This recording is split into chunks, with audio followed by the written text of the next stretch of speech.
রঙের উৎসবে মাতলেন রাজ্যের শিক্ষামন্ত্রী ব্রাত্য বসু। নিজের বিধানসভা এলাকার দক্ষিণ দমদম পৌরসভার 14 নম্বর ওয়ার্ডের পৌর প্রতিনিধি সুকান্ত সেন শর্মার আয়োজিত দোল উৎসবে রঙের আনন্দে মেতে ওঠেন রাজ্যের শিক্ষামন্ত্রী। এদিন প্রভাত ফেরিতে অংশ নিয়ে এলাকাবাসীর সঙ্গে রঙের উৎসবে মেতে ওঠেন তিনি। মন্ত্রী বলেন, আজ সব রং মিশে গিয়েছে, নির্দিষ্ট কোনো রং নেই।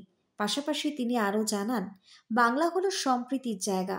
বিজেপি ধর্ম নিয়ে রাজনীতি করতে চাইলেও মুখ্যমন্ত্রী মমতা বন্দ্যোপাধ্যায় তা করতে দেবেন না। শুভ দোলযাত্রা সবাইকে। এটা তো বাংলার একটা বড় বৈশিষ্ট্য যে বাংলা সবসময় ইনক্লুসিভ। এটা কিছুদিন আগে আমার মুখ্যমন্ত্রী, এই দুদিন আগে বিধানসভায় আমাদের অধিবেশন চলছে, মুখ্যমন্ত্রী খুব বিশদে প্রাঞ্জল করে বুঝিয়ে দিয়েছেন যে বাংলায় সমস্ত রকম ধর্মে তার ধর্মের যে আচার বা অনুষ্ঠান তা তারা স্বচ্ছন্দে আনন্দে তা তারা প্রকাশ করতে পারে। ফলে আজকে ঠিকই যে দোলও আছে, জুম্মার নামাজও চলছে।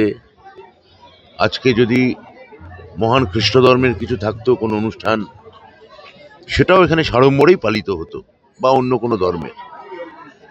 ধর্ম শব্দটার অর্থ হচ্ছে ধারণ করা।